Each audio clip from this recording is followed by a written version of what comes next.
اتنا طویل ہے کہ ساری زندگی میری ختم ہو جائے، میری سانسیں بھی ختم ہو جائے، میرے آنے والی نسلیں بھی اس قصہ پہ گفتگو کرتی رہیں تو یہ قصہ ختم ہونے والا نہیں ہے۔ بے شک کیوں کہ یہ اس ذات گرامی کی بات ہے جس کے بارے میں میرے رب نے خود کہا ہے کہ وَرَفَعْنَا لَكَ ذِكْرَكَ، جو بھی بات کرے گا پیچھے والی کرے گا، بلندی تو بھی آگے ہے۔ وَرَفَعْنَا لَكَ ذِكْرَكَ کا صحرا ہے جس پہ یہ اس کی بات ہے، ہم سب ختم ہو جائیں، ہم نیچے کی بات کریں گے، اوپر جائیں گے تو بات ہوگی نا۔ جو بھی آئے گا پچھلے کے کندھوں پہ قدم رکھ کے اوپر جانا بھی چاہے گا، لیکن رب کا فرمان پھر بھی ہے وَرَفَعْنَا لَكَ ذِكْرَكَ۔ بے شک اے محبوب، ہم نے تیرے چرچے کو اور بڑھا دیا اور اوپر کر دیا اور اوپر کر دیا، تو وَلَلْآخِرَةُ خَيْرٌ لَكَ مِنَ الْأُولَىٰ۔ میری سمجھ میں ان آیات کا جو ترجمہ آیا تھا وہ ایک چند جملوں میں آپ کے سامنے رکھ دیا ہے۔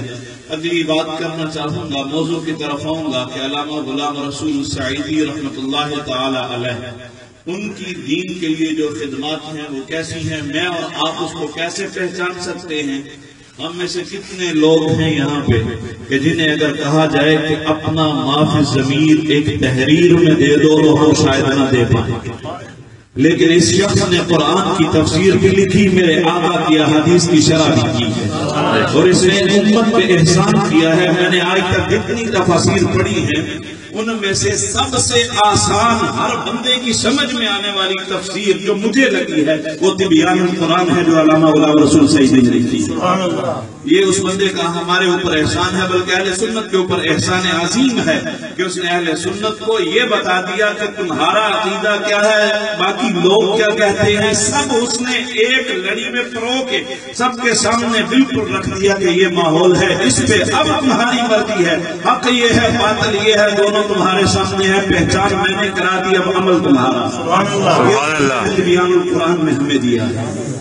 ہر کسی کا قول جتنے ممکن تھے انہوں نے اوپر لکھ کے باقی آگے انہوں نے ہمارے تک پہنچا دیا۔ اللہ اس بندے کی قبر پہ اپنی کروڑہ رحمتوں کا نزول فرمائے، آمین۔ ان کا جو ہمارے تک دین کا اثاثہ پہنچا ہے اللہ اس سے ہمیں سن سنا کے پڑھ پڑھا کے عمل کی توفیق نہ آمین۔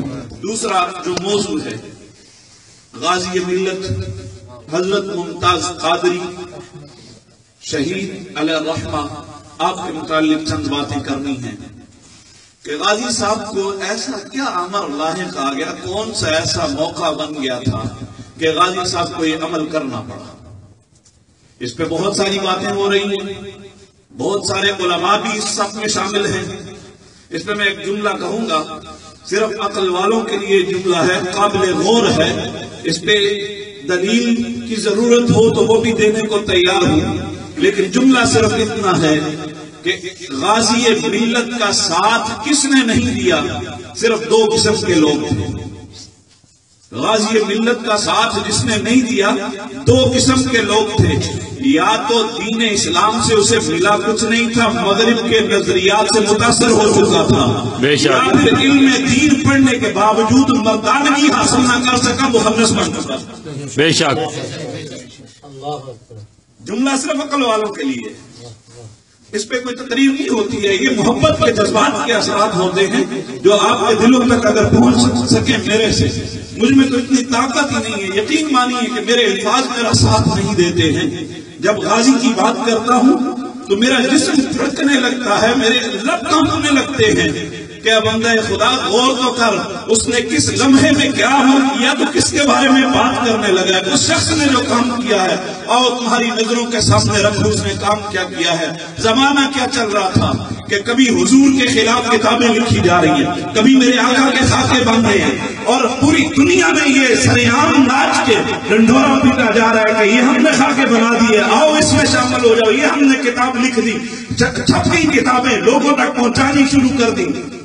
صرف ایک ملک بچا تھا واحد دنیا میں جہاں پہ یہ کام نہیں ہو رہا تھا، اور وہ کون سا ہے؟ اہل اسلام کا دل ہے، پاکستان ہے، جس میں 295C ابھی موجود تھا، جس کی وجہ سے کسی کو جرأت نہیں پڑ رہی تھی کہ وہ یہ عمل کر سکے۔ ان اغیار کے اوباشوں نے اس قانون کو ختم کروانے کی کوشش کی۔ کس طرح؟ آسیہ ملعونہ جس نے رسول اللہ صلی اللہ علیہ وسلم کی توہین کی، نقل کفر نباشد، اس کے الفاظ آپ کے سامنے رکھ دیتا ہوں جن کو اس نے عدالت کے اندر اقرار کیا ہے کہ میں نے یہ الفاظ کہے ہیں۔ وہ الفاظ اس کی FIR پہ بھی درج ہیں جو اس کے خلاف کٹی ہے۔ الفاظ یہ ہیں، سن لو اپنے سینوں کو تھام کے اور ان ملاؤں کا ساتھ دو جنہوں نے تمہیں بے غیرتی کے راستے پہ چلایا۔ سنو غور سے، کیا کہا تھا آسیہ ملعونہ نے تمہارے نبی کے بارے میں؟ اس نے پہلی گستاخی یہ کی، اس نے کہا تمہارے نبی نے خدیجہ کبریٰ سے نکاح کیوں کیا تھا؟ تمہیں پتا ہے وہ ملعونہ کیا کہتی ہے؟ کہتی ہے تمہارے نبی نے اس امیر عورت کی جائیداد ہتھیانے کے لیے یہ نکاح کیا تھا۔ کون مسلمان ہے تو یہ برداشت کر پائے گا؟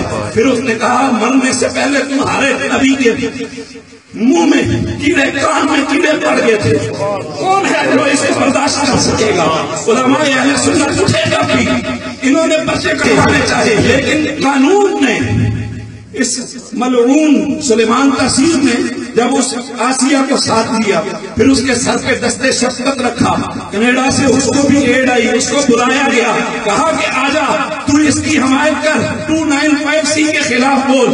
جب اس نے اپنی آواز اٹھائی، پی پی کا دور ہے، سارے لوگ کابینہ کے مل کے ایک بی ٹیم بھی تیار، اے ٹیم بھی تیار، اے ٹیم کا سربراہ سلیمان تاثیر۔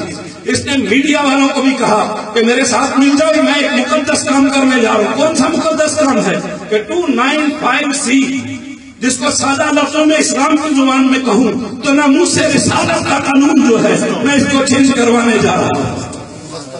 اس نے یہ عمل کرنا چاہا، ساری میڈیا کے سامنے ہے کہ اس نے آسیہ کے سر پہ ہاتھ رکھا، پریس کانفرنسیں ہوئی، سارا کچھ ہوا۔ اب جب اس نے یہ کرنا چاہا تو ذلیل کے اندر کی ضلالت جو ہے وہ باہر آنے لگی۔ کہتا کیا ہے کہ میں یہ 295C کا قانون جو ہے، یہ تو ہم نے اپنے پاکستان کی تعزیرات میں، قانون پاکستان میں جو 295C لکھا ہے نا، یہ قانون دانوں نے صرف اپنی سمجھ کے لیے ایک حوالہ اس کا نام رکھا ہے، ویسے اس کا حقیقی نام کیا ہے؟ وہ یہی ہے ناموس رسالت کا قانون۔ مسلمانوں کے لیے پڑھے لکھوں نے اپنا وہ نام رکھ لیا۔ اس نے کہا میں اس کو بدلنا چاہتا ہوں اور میرا ساتھ دو گے تم، کیونکہ یہ کون سا قانون ہے؟ الفاظ سنیے گا۔ اس نے کہا یہ قانون ہے ظالمانہ ہے، رسول کی ناموس کا قانون ہو اور وہ اس کو ظالمانہ کہے۔ ویڈیوز موجود ہے۔ ظالمانہ قانون تمہارے نبی کی ناموس کے قانون کو کہا جائے۔ پھر اگلا جملہ اس نے کہا کالا قانون، یعنی نبی کی عزت پہ اگر کوئی کھڑا ہوتا ہے تو وہ کالے قانون کی پیروی کر رہا ہے۔ اس نے نبی کی ناموس کے قانون کو بدلنا چاہا۔ یہ قانون کوئی تیرا میرا بنایا ہوا نہیں ہے، یہ قانون 295C دیا ہوا نام پاکستانیوں کا ضرور ہو سکتا ہے، لیکن یہ قانون ہمارا بنایا ہوا نہیں ہے۔ یہ قانون میرے رب ذوالجلال کا ہے، جس نے سورہ احزاب میں ارشاد فرمایا اینما ثقفوا اخذوا وقتلوا تقتیلا، ملعونین کہہ کے پکارا ہے، ملعونین یہ لعنتی ہیں، اینما ثقفوا اخذوا وقتلوا تقتیلا، ان لعنتیوں کو پکڑو، پکڑ کے قتل کرو، اور قتل بھی اس طرح کرو جیسے قتل کرنے کا حق ہوتا ہے۔ سلیمان تاثیر کو قتل کرنے کا حق تھا، ممتاز قادری نے حق ادا کیا۔ یا رسول اللہ، یا رسول اللہ، یا رسول اللہ، زندہ باد۔ اور اگر میں بھول نہیں رہا ہوں تو 27 گولیاں لگی اس خنزیر کے جسم میں۔ اب میں 27 کے اعداد تمہیں گنواتا ہوں۔ 27 کے اعداد کیا ہیں؟ 2 اور 7۔ علامہ ابو البیان، علامہ سعیدی، علامہ مجددی، سعید احمد مجددی رحمت اللہ علیہ فرمایا کرتے تھے 2 اور 7 تمہیں پتہ کیا ہے؟ 2 7 جو کہتے ہو، اولیاء کی تعریف کرتے ہوئے آپ فرماتے 2 7 ان دونوں کو اگر آپ میں جمع کرو تو 9 بنتا ہے۔ 9 وہ عدد ہے گنتی کے اندر جس نے کہا میرا سر قلم کر اور پھر میرے ساتھ میرا جسم ملا، پھر تو اپنی گنتی کو آگے چلا۔ 10 بنتا ہی تب ہے جب 9 کا سر قلم ہوتا ہے۔ 2 اور 7 گولیاں ماری اس اللہ کے دوست نے۔ اگر تمہاری سمجھ میں یہ بات آتی ہو، یہ کوئی اہم فیصلے نہیں ہوتے، اس گن کے اندر تو 30 گولیاں پڑتی ہیں، اور 27 لگی کیوں؟ آزاد 2 اور 7 بننے تھے. اللہ نے بتانا تھا کہ یہ 2 اور 7 جو ہے اتنی اہم فکر نہیں ہے. اب جو جہنم کی تاریخ آئی ہے سامنے، یقین مانو جب میں نے سنی کہ 2 اور 7 آ گئی ہے تو یقین مانے میرا دل شاد ہو گیا. بندے خدا دیکھ رب اس کے لیے دن کو لوگوں سے چنوا رہا ہے. دوست کے لیے دوست کا دن چنا جا رہا ہے. یہ میرے رب کی اس پہ کرم نوازی ہے. اب ہوتا کیا ہے، سلیمان تسلیم جب اس کا ساتھ دیتا ہے، ماحول تڑپا ہوا ہے. پورے امت مسلمانوں کے تمام مفتیان اعظام، پاکستان کے ہر مفتی نے یہ فتویٰ دے دیا کہ اس ملعون نے کافرہ کا ساتھ دے کے اپنے آپ کو دار اسلام سے خارج کر لیا. اب حقیقت ہے یہ مرتد ہو چکا تھا، اس کو دعوت دین دی جا رہی تھی، اس کو چاہیے تھا کہ یہ دین کی طرف واپس آتا، لیکن یہ شخص واپس نہیں آیا، بلکہ اس نے کہا کیا، دین کا مذاق کس طرح اڑایا. اس نے کہا میں ان مولویوں کے فتووں کو جوتے کی نوک پہ رکھتا ہوں. کسی مولوی کا فتویٰ نہیں ہوتا ہے. فتویٰ کیا ہوتا ہے یہ ہمارے لوگ جانتے ہی نہیں ہیں. فتویٰ وہ ہے جو قرآن اور حدیث کی روشنی میں لوگوں کو بات سمجھائی جاتی ہے، اس کو فتویٰ کہا جاتا ہے. قرآن اور حدیث کی روح سے لوگوں کو جو حد اسلام سمجھائی جاتی ہے اس کو فتویٰ کہا جاتا ہے. فتویٰ کسی شخص کی بات نہیں ہے، قرآن اور حدیث کی بات ہے. اس لعین نے کہا میں اس کو جوتے کی نوک پہ رکھتا ہوں، اور تیرے جیسے لعین کو پھر بندوق کی نوک پہ رکھنا بنتا ہے. بے شک یہ ممتاز قادری نے جو کیا ہے، بے شک لمبی تقریریں ڈھاڑی جائیں، بے شک اپنے علم کے دلائل لوگوں کو بتائے جائیں، لیکن محبت کا تقاضا صرف یہ ہے کہ جو نبی کی جوتی کو بھی، نعلین مقدس کو بھی چھوٹی جوتی کہے وہ بھی واجب القتل ہے. بے شک اس پہ 500 علماء ہند کے دستخط موجود ہیں. یہ جملہ جو میں کہہ رہا ہوں، اور آج کے علماء نہیں ہے، صدیوں پہلے کے علماء. آج کے علماء ملاوٹ ہوگی نا. مجھے اللہ کی قسم افسوس ہوتا ہے، کئی بار روتا ہوں بیٹھ کے اکیلا کہ شیخ محقق تیرا زمانہ کتنا عظیم تھا، کہ تو نے ایک جملہ کتنا بڑا کہہ دیا، ایک جملہ میرے زمانے کہہ دیا کہ میرے زمانے کے لوگ کتنا خوش قسمت اور میں کتنا خوش قسمت ہوں کہ میرے نبی کی ذات میں کوئی بات نہیں ہوتی. اللہ کی قسم شیخ محقق نے لکھا ہے کہ میرا زمانہ اللہ کا شکر ہے کہ وہ زمانہ ہے جس میں میرے نبی کو تولا نہیں جاتا ہے.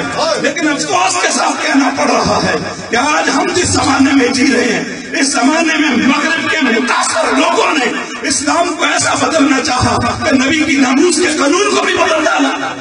جو نبی کی ناموس کے لیے جانتے اس کو قاتل کہا جاتا ہے. یہ کس نے کیا؟ نام نہاد دین کے ٹھیکیداروں نے کیا ہے. بے شک ہمیں یہ دین رسول اللہ سے ملا، رسول اللہ کے صحابہ سے ملا، صحابہ نے ہمارے تک پہنچایا ہے.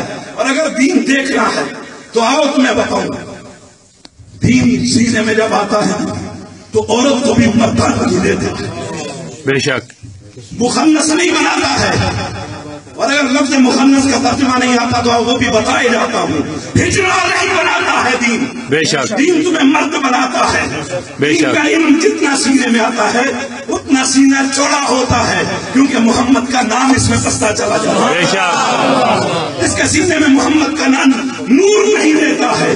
اس سینے کی غلاظت اتنی بڑھ چکی ہے، وہ اللہ نے اپنے نبی کے نام کے نور کے لیے اس کو قبول ہی نہیں فرمایا. بے شک اور جو پھر بھی دین سیکھنے کے بعد بھی اگر کوئی پھر بھی مخنث رہتا ہے تو سمجھ لو دین نہیں ہے اس کے پاس. وہ ہجڑا ہے، چاہے وہ پیر ہے، چاہے وہ عالم ہے، چاہے وہ کچھ بھی ہے. بے شک یہ ہجڑا پن ہے کہ اگر کوئی کہے میں اس کے ساتھ میری نسبت ہے تو وہ اس کو بھی قبول نہ کرے.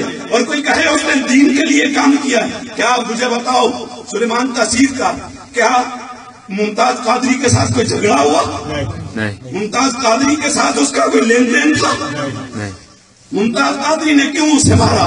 کسی بچے سے بھی پوچھو کیوں مارا ہے تو وہ بتائے گا کہ اس نے نبی کے قانون کو کالا قانون مارا. بے شک بڑے بڑے ملاؤں کی سمجھ میں یہ بات نہیں آتی ہے، لیکن سادہ سی بات ہے کہ اس نے مارا ہے تو نبی کے لیے مارا ہے. اور دنیا میں کبھی ایسا نہیں ہوا کہ مسلمانوں کی حکومت ہو تو جس نے نبی کے نام پہ کسی کو قتل کیا ہو اس کو قتل کر دیا جائے. یہ تاریخ بدلی گئی ہے. ہمیں حضور کے زمانہ سے لے کے اس سے پہلے تک کبھی یہ نظر نہیں آتا، میرے علم میں نہیں ہے کہ کبھی بھی ایسا ہوا ہو کہ جس نے رسول اللہ کے نام پہ ما برائے